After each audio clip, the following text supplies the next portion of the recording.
This is the Velotric Summit 1, and it's the first and only eMTB offered by the brand that they market as an entry-level mountain bike that comes in at just $17.99.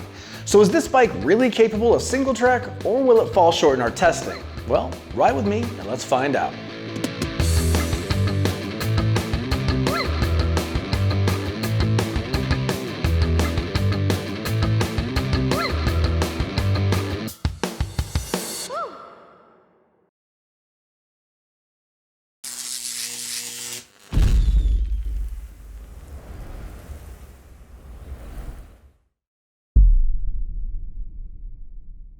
What's up, friends, and welcome back to Electric Bike Report. I'm Mike, and today we're taking a closer look at the Velotric Summit. But before we jump into it, do us a favor, like this video and subscribe to our channel. Okay, now let's talk shop on the Velotric Summit 1. First up, let's take a moment to appreciate the design. I'm first to criticize the look of some e-bikes. I mean, let's be honest, sometimes they just look goofy. But the Summit 1 here looks like a true hardtail mountain bike should, complete with Kenda 27.5 tires, 120 millimeters of travel in the front fork, and a great looking frame. And we love this orange color they used on the frame, but if this is not your style, they also have blue or black to pick from. Then we have the 750 watt rear hub motor that has 90 Newton meters of torque and peaks at 1300 watts and comes with a torque sensor and its benefits like longer range. And at first, I was skeptical about having the weight of the motor in the rear wheel for a mountain bike. Sure, we see it often on e-bikes in general, but when you see it on this, something that's built to handle a true mountain bike single track, then I start to get skeptical. So stick around and we'll see how it performed in dirt. And finally, the Velotric app. They've done a really good job with this app. It's very capable and it can update settings in the bike's motor where you can fine-tune the pedal assist levels, put a limit on the speed up to 28 miles an hour, and even perform over-the-air updates to the bike's firmware, motor, and controller. Not to mention other fun things like GPS tracking your ride or even adjusting the brake light to either glow continuously or blink for increased road visibility. So, those features stood out the most to us. Now let's run down the rest of the specs. Starting up in the cockpit, you have a wide 760 or 780 millimeter, depending on your frame size, true mountain bike handlebar with lock-on grips. Over on the left side is the pedal assist and display control buttons, a bell, and a thumb throttle. In the middle is the 2.8-inch color display, and over on the right is the Shimano index shifter. Moving back to the seat, it's an eMTB saddle with an integrated LED taillight that also serves as the brake light. The seat post has adjustability through a quick release lever, although Velotric states this bike is dropper post ready as they have left a cable routing channel to put your own dropper post should you want one. This frame here is a large and it fits riders between 5'8" and 6'6", and if that's too big, they also have a regular size frame that fits riders from 5'1" to 5'10". The bike is a hardtail, meaning we have suspension up front, but nothing in the rear. And the fork is a hydraulic fork with 120 millimeters of travel with lockout, and it's a boost through axle at 15 by 110. The tires are Kenda 27.5 by 2.6 inches with a true mountain bike tread pattern.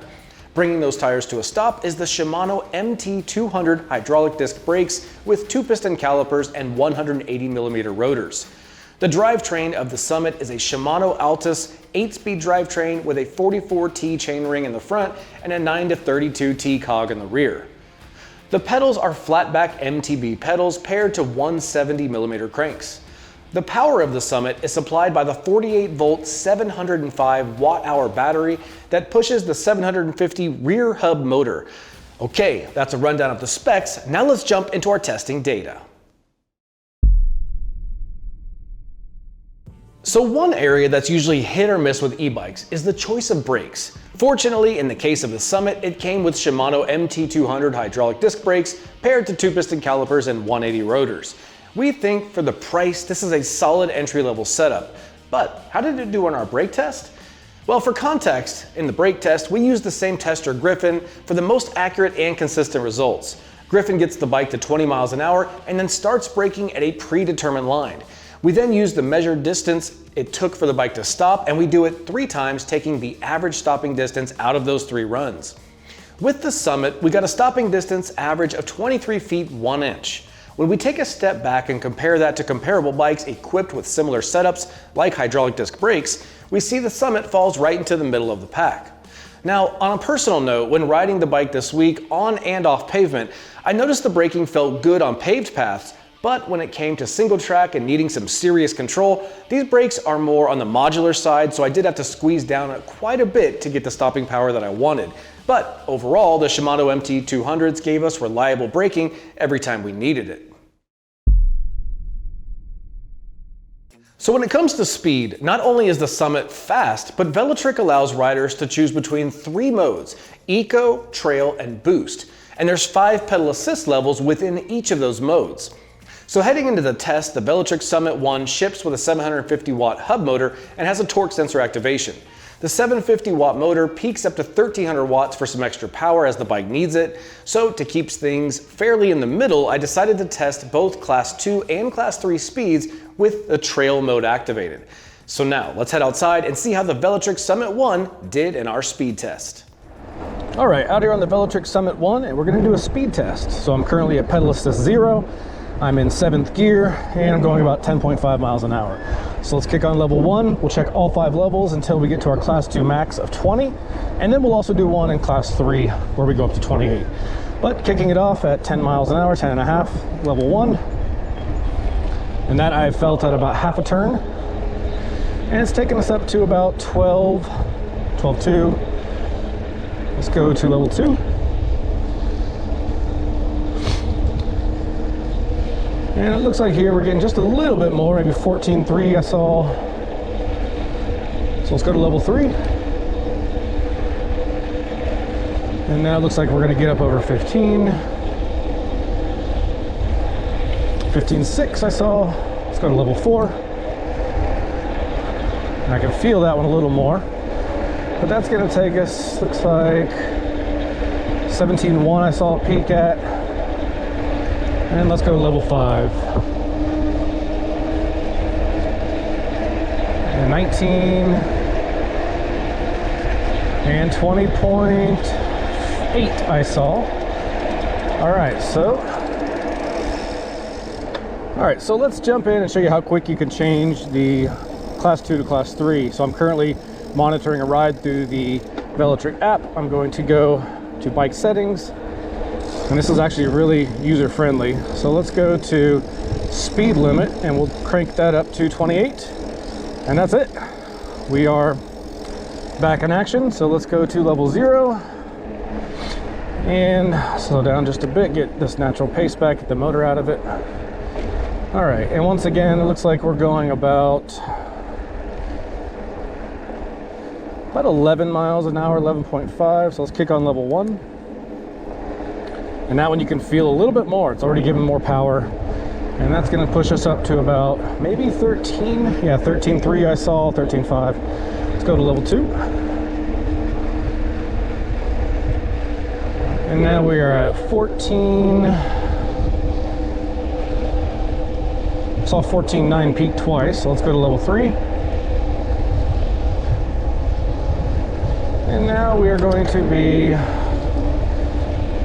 17.2, 17.6 I think I saw. Let's go to level 4. And now we're going to be maybe up over 20, we'll see. 21.1, 21.4, and then let's go to level 5. And that one has really got some power in it. And very easily, I think I saw 29.4.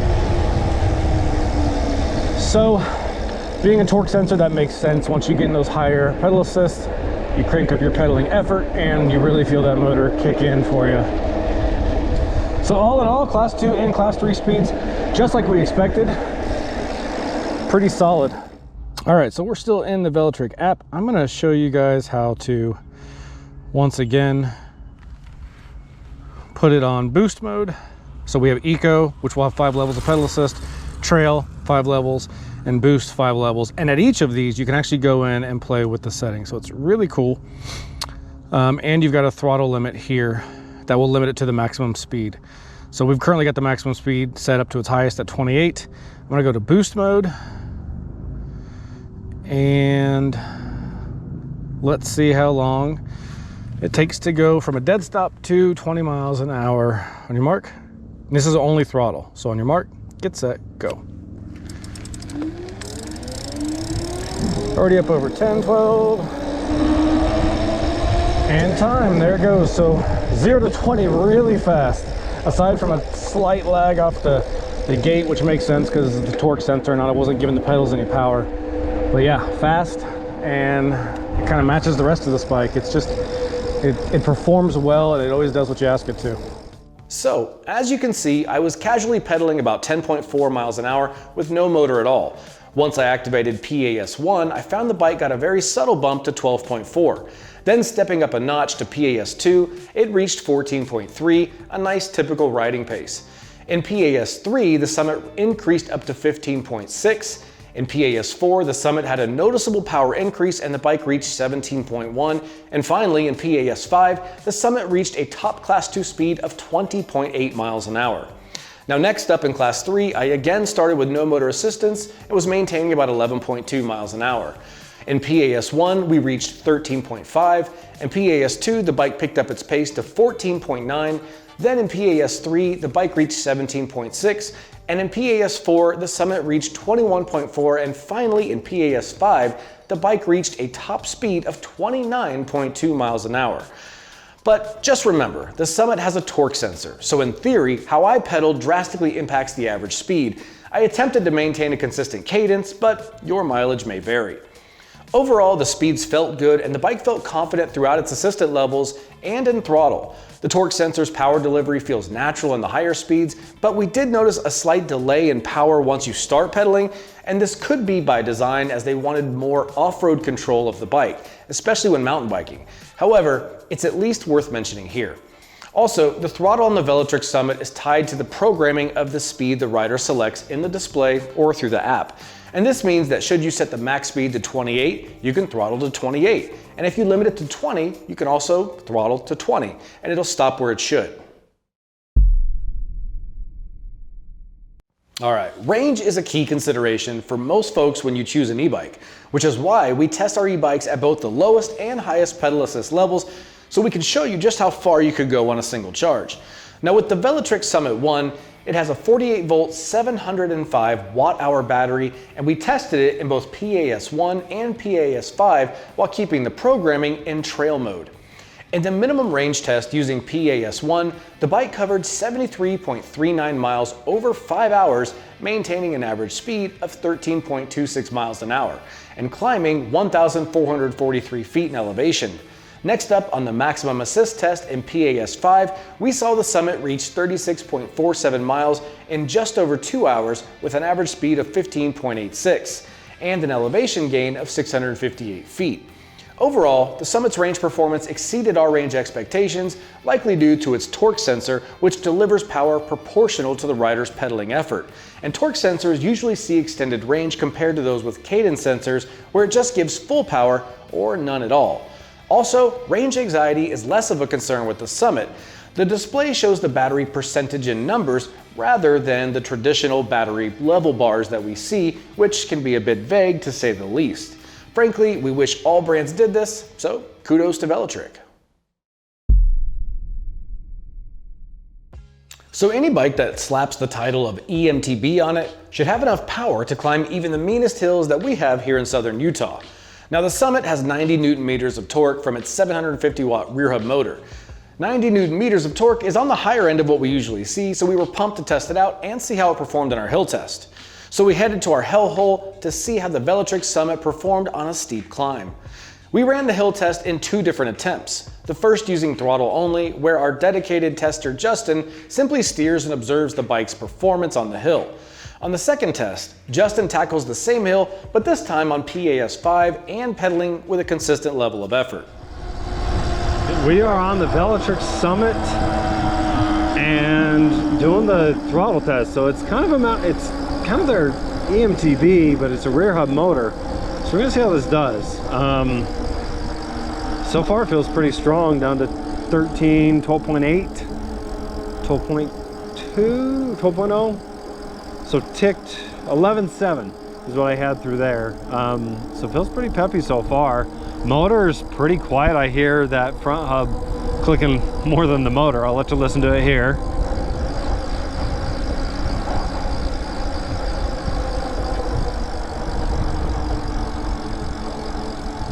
So yeah, held strong through that section, and you can probably hear that hub clicking.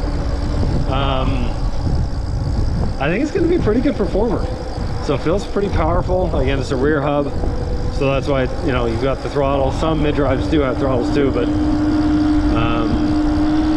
just note that it's not a seat post dropper. It's a throttle. And I think it's going to be pretty good on the results. Let's go check the tape.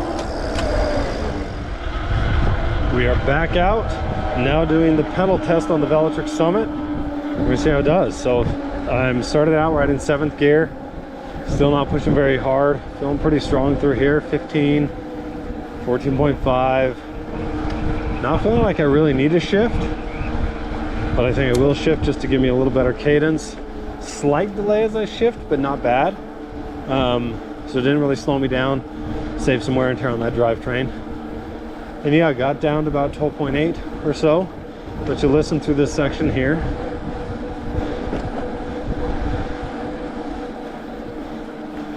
Have fun. So yeah, motor's still very quiet. Down about 12-ish on that section. And doing pretty good. So yeah, I kept it 6th gear is the lowest I needed to go. And did not have to push very hard. So I think this will be a pretty decent result for this bike. We'll go check it out and see how it did.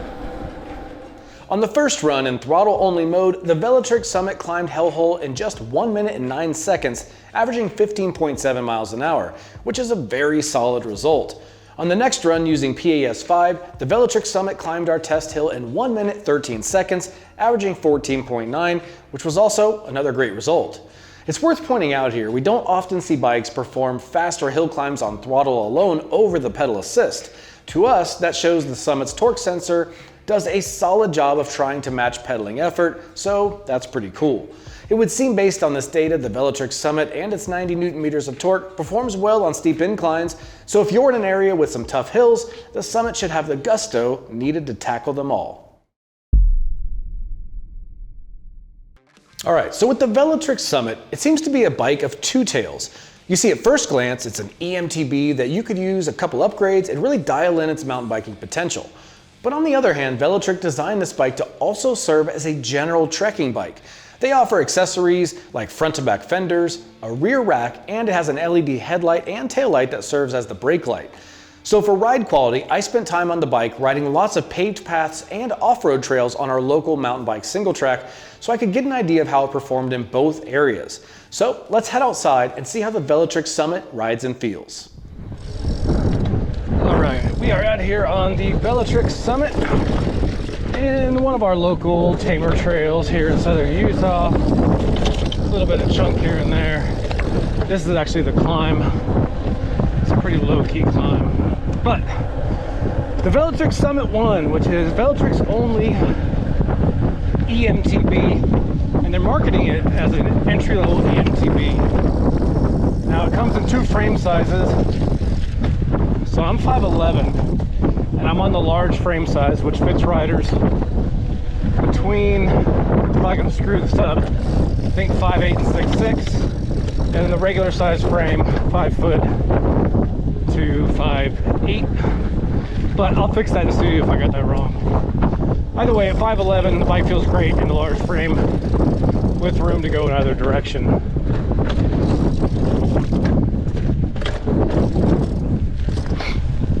So there's no adjustability in the handlebar here. It's a true MTB handlebar. And the seat is adjustable via a quick release. And so that's nice. Although the folks say, Velotric said this is a dropper post riding bike where they have left a cable channeling route for you to add a dropper seat post yourself, should you get to that point. Now, it's a hardtail, so no suspension in the back, but we do have good suspension up front. It's 120 millimeters of travel. It actually feels really good. I was surprised. The tires down below are Kenda 27.5 with a true eMTB tread pattern. I'd like to get to the top of this trailhead so we can go downhill. The motor is where this bike gets interesting. So 750 watt rear hub, that's not new for e-bikes, but it is new on a true eMTB. What we've seen come out in the world of eMTBs has generally been mid-drive, which when you think about balance, control, power delivery, makes the most sense. But going back to the price of this bike, $17.99, it's not really feasible to have a mid-drive. So how does this rear hub drive feel? Well, feels really good. It's got a torque sensor, so that part's nice. But then beyond that,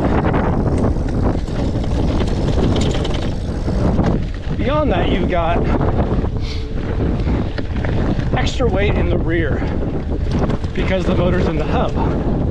And so that extra weight in the rear wheel doesn't feel bad per se, but it's definitely different. Little drop there.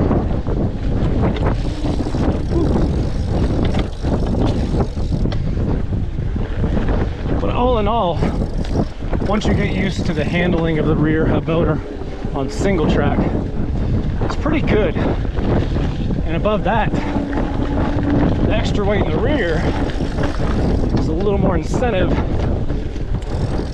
for gravity and physics to not send you over the front handlebars. That little extra weight in the back. So that's nice. And overall, this climb portion just ate it up like nothing.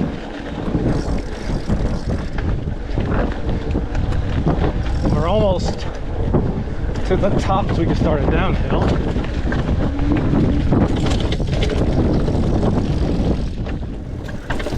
Little stair step here. Woo. I think I saw a snake just now. Plenty of them out here.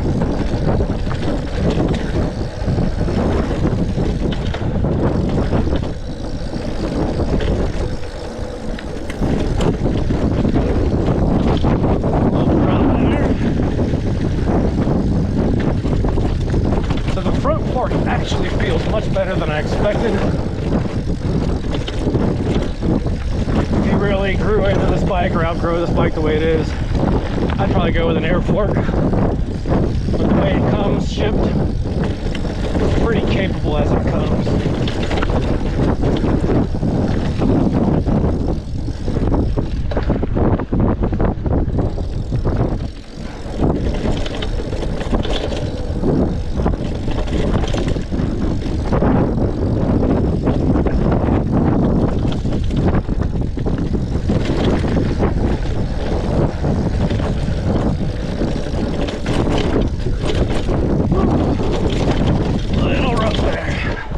Got a little slap on a component, it's probably the chain, so the drivetrain components.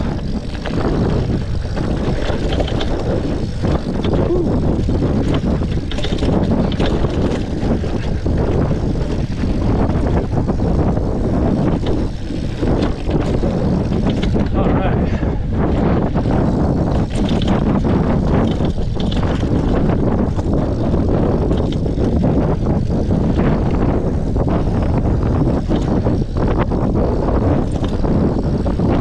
Feel the rear motor's weight when it comes to handling. It's not overbearing or uncontrollable.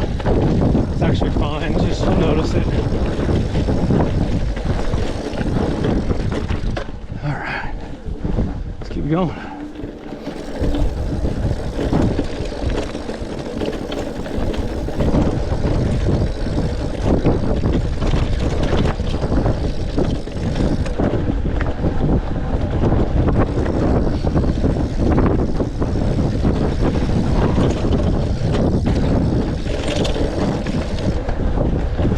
you catch a little bit of air, you can feel that back tire work as a counterbalance, where you normally you'd be relying on throwing your body weight back. You don't have to as much with that rear hub motor, although that could have built some interesting benefits.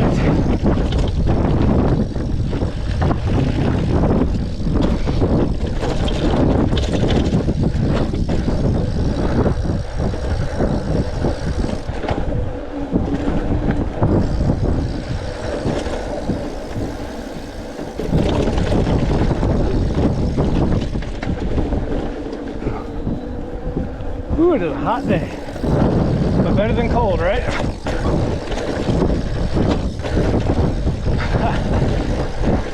Woo!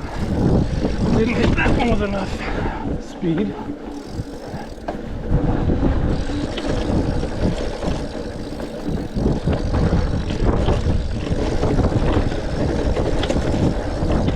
Let's see if we can jump a stump.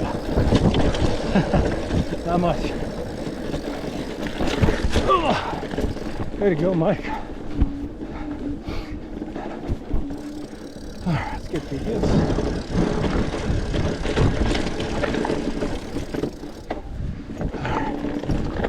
A little bit of a climb and some more down. So the motor on this is super quiet. They all just keep getting quieter.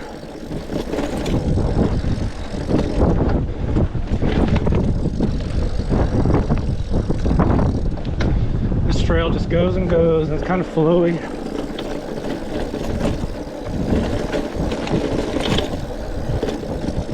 Woo. All right.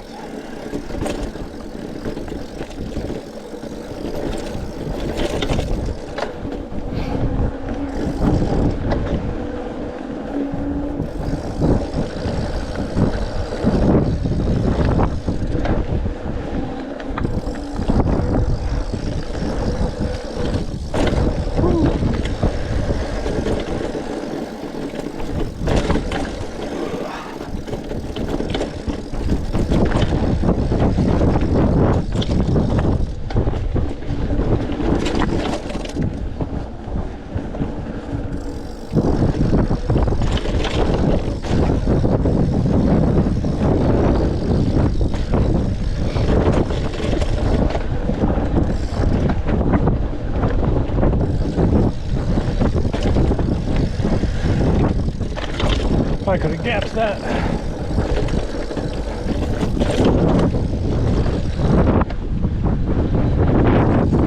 Woo. Felt that shock slap. Might have hurt it. All right.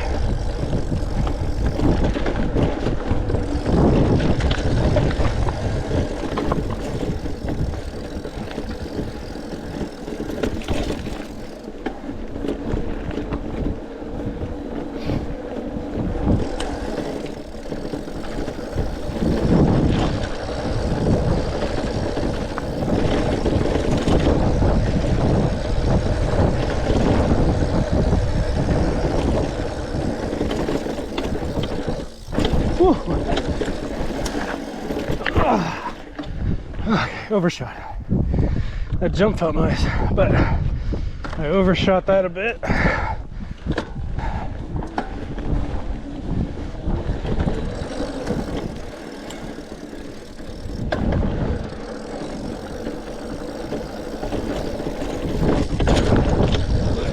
Another drop.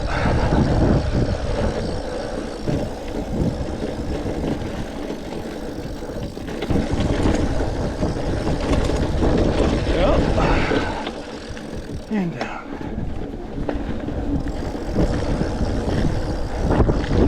All right.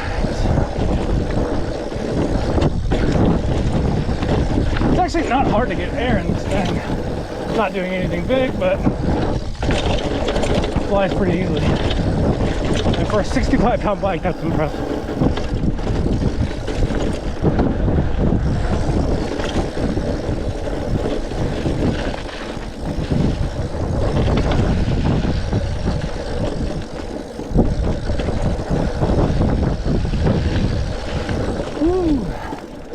All right, coming back to the trailhead. a fun ride.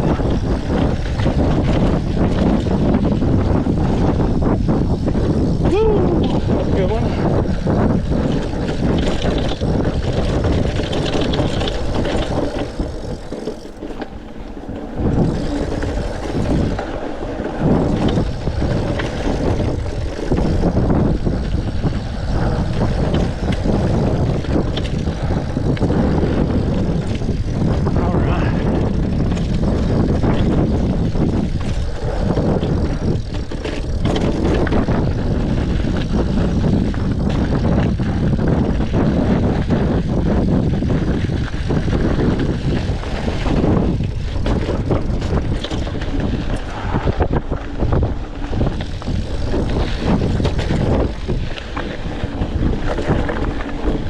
All right, not bad, not bad.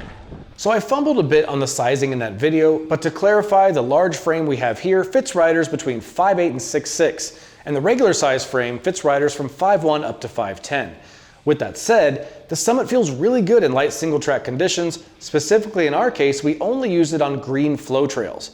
The bike is heavy, so there's going to be a bit of a learning curve for those looking to handle the bike in aggressive trails, but overall it felt planted, controllable, and fairly capable for the green line I was on. But it's also important to note a couple things about mountain biking aspects of this bike. First off, if you're new to mountain biking, this bike will likely serve you well, and you can grow into it with time as your skills increase. Easy upgrades like adding a dropper seat post, upgrading to an air fork with rebound control, or even swapping out the drivetrain for something better, you really get to grow with this bike, and that's something that was emphasized by Velotric when they sent it to us. Now on the other hand, you need to understand that if you're an experienced rider, you'll likely find this to be too entry level for advanced mountain biking, and that's okay. Entry-level mountain bikes are a great way to get on the bike and start learning what you like, what you don't like, and based on your riding style, you'll know how and in what direction you want to grow with your bike. Also, like I said in the video, if you're planning to hit a true designated mountain biking trail, there are likely some e-bike restrictions in place that will prevent an e-bike using the trail if it goes up to 28 miles an hour, and even more so on bikes with a throttle. So I just removed the throttle and limited the pedal assist to 20 miles an hour to adhere to our local laws. But even beyond the legality, I just want more control over my bike on technical trails, so lower power would be a smart move altogether for mountain biking, and it's super easy to do in the app or on the display. And that brings me to my final point. This bike is just really versatile. Don't want a mountain bike? Fine, use it on local paths. Want to head out on an epic biking overlanding trip? Sweet, set it up with racks and fenders and hit the road. It's just a very versatile bike that can genuinely tackle a lot of riding styles, and we think that's great. All right, so once again, we've covered a lot, and you probably want to know what our overall thoughts are on the Velotric Summit 1. Well, when you factor in things like really good testing numbers, getting over 70 miles of range in a single charge, climbing hills with ease, solid braking performance, and really quick speeds, plus the 90 Newton meters of torque and the motor's torque sensor just feel good on the bike, the overall mountain bike look and feel shows the Summit can punch above its weight class. I mean, if you took off the big Velotric decal here on the frame, you'd likely confuse it for a more well-known brand. And in our pre-production model that we have, the throttle took us past 30 miles an hour, which while it was fun, it's a bit concerning, and we hope to see the shipped bikes will be capped at 20 miles an hour with the throttle and pedal, and then you can change it in the bike up to class 3 when you need to. Now, could the bike be improved? Well, yes and no. We'd like to see a mid-drive motor, a dropper seat post, and an air fork. I mean, of course we would, but when you take a step back and really think about all you're getting here with the Summit for just $17.99, I mean, yeah, this bike is a seriously good contender for your first eMTB. All right, friends, I appreciate you hanging out with me this long, and if you haven't done it already, like this video, subscribe to our channel, and until the next time, we'll see you guys out on the trail.